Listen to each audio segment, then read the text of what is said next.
পশ্চিমবঙ্গ বৃহত্তর বাংলাদেশ হওয়ার হুমকির মুখোমুখি এই সতর্কবার্তা শুনিয়েছেন পশ্চিমবঙ্গের বিরোধী দলনেতা বিজেপির বিধায়ক শুভেন্দু অধিকারী। তিনি হিন্দু ভোটারদের কাছে নির্দিষ্ট আবেদন জানিয়ে সতর্ক করে দিয়ে বলেন, বাংলা বৃহত্তর বাংলাদেশ হওয়ার হুমকির মুখোমুখি, আর তাই রাজ্যকে বাঁচাতে পশ্চিমবঙ্গ থেকে যাওয়া প্রবাসী ও ভারতীয় ছাত্রছাত্রীদের দেশে ফিরে নির্বাচনে ভোট দেওয়ার আহ্বান জানিয়েছেন তিনি।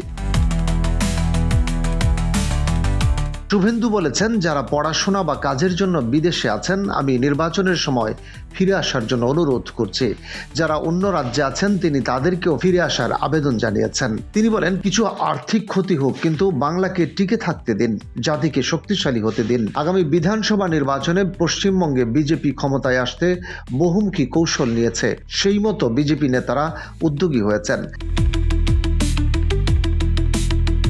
বিজেপি নেতা শুভেন্দু বলেন, জাতি যদি শক্তিশালী না হয় তাহলে ইউক্রেনের মতো পরিস্থিতির মুখোমুখি হতে পারে, যেখানে 70 লাখ মানুষ রাশিয়ার আক্রমণের পর রাতারাতি পোল্যান্ডে পালিয়ে গিয়েছিল। তিনি আরও বলেন, পেহেলগামে যা ঘটেছে তা দেখার পর যদি আপনারা এই নির্বাচনে জাতীয়তাবাদী এবং দেশপ্রেমিক সরকার গঠনের জন্য ভোট কেন্দ্রে না যান, তাহলে আগামী দিনে বাংলার অবস্থাও একই রকম হবে। বিজেপি নেতা সতর্ক করে দিয়ে বলেন, পশ্চিমবঙ্গ একটি বৃহত্তর বাংলাদেশে পরিণত হবে এবং জামায়াত বাহিনীর হাতে চলে যাবে।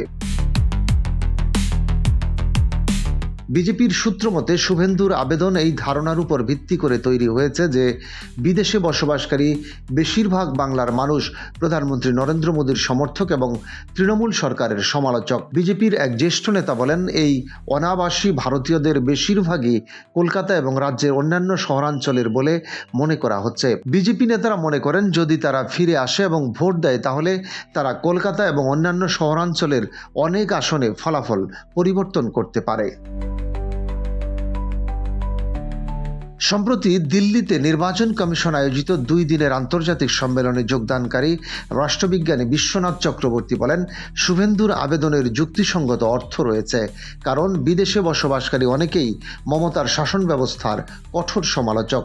তিনি বলেন, সম্মেলনের সময় আমরা প্রশ্ন তুলেছিলাম, কেন এনআরআইরা ডাকযোগে ভোট দিতে পারেন না। বেলজিয়াম এবং জার্মানির মতো দেশে বিদেশে বসবাসকারী নাগরিকদের তাদের কর্মক্ষেত্র বা শিক্ষা প্রতিষ্ঠান থেকে ভোট দেওয়ার অনুমতি দেওয়া হয় উল্লেখ করে তিনি বলেন, নির্বাচন কমিশন যদি এটি বিবেচনা করে, তাহলে এটি বিদেশে বসবাসকারীদের জন্য একটি দুর্দান্ত সহায়তা হবে। বিশ্বনাথ চক্রবর্তী মনে করেন, যদি অর্ধেক অনাবাসী ভারতীয় তাদের কর্মক্ষেত্র থেকে ভোট দেন, তাহলে এটি বিজেপির জন্য একটি বড় সমর্থন হবে। কিন্তু অনেক অনাবাসী ভারতীয় বা শিক্ষার্থী কেবল ভোট দেওয়ার জন্য ভারতে ফিরে যাওয়ার খরচ বহন করতে পারা সম্ভব নয়। শুক্রবার শুভেন্দু অধিকারী মমতার কেন্দ্র ভবানীপুরের বিভিন্ন সরস্বতী পূজা প্যান্ডেলে ঘোরেন।